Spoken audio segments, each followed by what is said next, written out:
जिला मुख्य चिकित्सालय तरफ महिला सुरक्षा और घरोई हिंसा निराकरण सचेतनता पक्ष जिलार अतिरिक्त जिलापाल नीलू महापात्र अध्यक्षतार पालित हो जाइछि। उक्त सभारे जिला मुख्य चिकित्साधिकारी डॉक्टर प्रमोद कुमार प्रहराज सभारे उपस्थित समस्तंकु स्वागत जणाई एही कार्यक्रम को त्वरान्वित करथिले।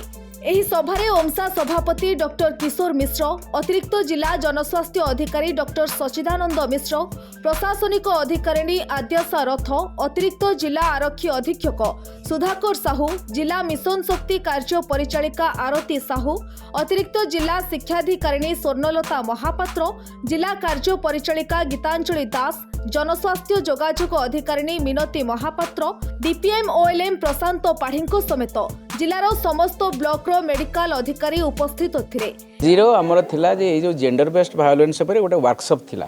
एबे जेंडर बेस्ड वायोलेंस रो आमर चलीची गोटे पक्ष चलीची पूरा ऑब्जर्वेशन चलीची डिसेंबर 10 पर्यंत चलिबो 25 रु 10 पर्यंत चलिबो ए 10 पर्यंत। तेणु से विषय रे अवेयरनेस करिया पई ए जेंडर बेस्ड वायोलेंस केमती लिंगगत प्रभेद कि अत्याचार घरे अत्याचार हो कि एक्सप्लॉयटेशन हो कि एक्सटॉर्शन एगुड़ा विषय रे तांको सचेतनता पई हमर समस्त को एटी डका हेतला। समस्त आसीतिले मेडिकल ऑफिसर इंचार्ज माने बीपीएम हमर ऑल हेल्थ फैसिलिटी समस्त स्टाफ एडीएम कलेक्टर आसीबार थिला एडीएम आछंती आउ एडिशनल एसपी समस्ते सबू डिपार्टमेंट लाइन डिपार्टमेंट लोक आसते जिला स्तर निश्चिंत भाव से तो तृणमूल स्तर को जावाई समस्ते आमर ये जो आमर जिला स्तरीय स्वास्थ्य समिति तरफ ये 15 दिनिया जोटा अवेयरनेस प्रोग्राम रही जेंडर बेस्ड वायोलेंस मत से निमंत्रण करते ये गोटे भल फ्रुटफुल मीटिंगटा है।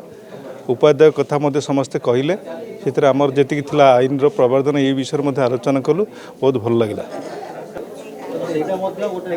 हाँ सी भी गोटे फैक्टर हो पारे ये सब जिनस ऐसा मूल बहुत जिनस क्राइम पछरे गोटे मादक द्रव्य गुड़ाक व्यवहार कले लोकर हिताहत्य ज्ञान रहे ना से बहुत गुड़े क्राइम बढ़े ता विषय में आलोचना करले सबको आम समस्ते अवेयरनेस क्रिएट करवा ये बाबद रे समस्त समाज रे केमती अपराध नियंत्रण हम से निशा द्रव्यर सेवन केमती प्रतिहत करिवो ता प्रति कार्यान्वयन करबा। एही कार्यक्रमर मुख्य उद्देश्य प्रत्येक अनुष्ठान रे कार्यरत महिला कर्मचारी जेपरी कोनोसी प्रकार हिंसार शिकार न होंती सेथि प्रति समस्ते सचेतन हेबा उचित।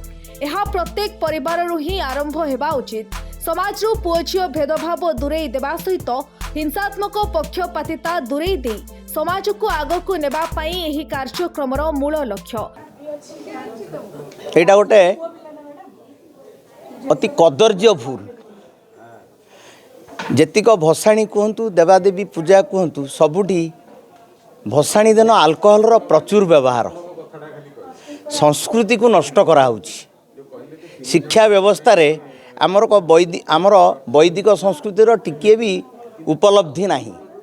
इंग्रेज शिक्षा अल्कोहल ड्रग्स ये सबू जितेबाला प्रचलन घटी एवं आईनगत भाव भी ये सब विरुद्ध में विशेष किसी ना आखि दृश्या जिनस ना सेतबले जेंडर बेस्ड वायोलेंस को केवल अवेयरनेस रे सीमित रखा जाई पारे सचेतनता प्रकृत रे वायोलेंस को रोकिबा पई कौनसी साधु उद्यम बलिष्ठ उद्यम आंतरिक उद्यम करा जाऊ नहीं। भारतवर्षर प्रतिटी जनसाधारण सचेतन नागरिक यही जिनस ही उत्थापन करवा उचित। सरकार को निकट में प्रशासनिक व्यवस्था निकट में आईन व्यवस्था निकट में यही जिनस से उठेवा उचित जे ये सब जिनस को बंद करा जाऊ एवं यही प्रश्न उत्थापन करिवारे माँ माने भौणी माने एवं झियो माने प्रमुख भूमिका नवा उचित। एही कार्यक्रम शेषे जिला जनस्वास्थ्य जोगाजोग अधिकारिणी उपस्थित समस्तंकु धन्यवाद अर्पण करथिले। केन्द्रापड़ारू जिला प्रतिनिधि अनिरुद्ध दास रिपोर्ट न्यूज एक्स ओडिया।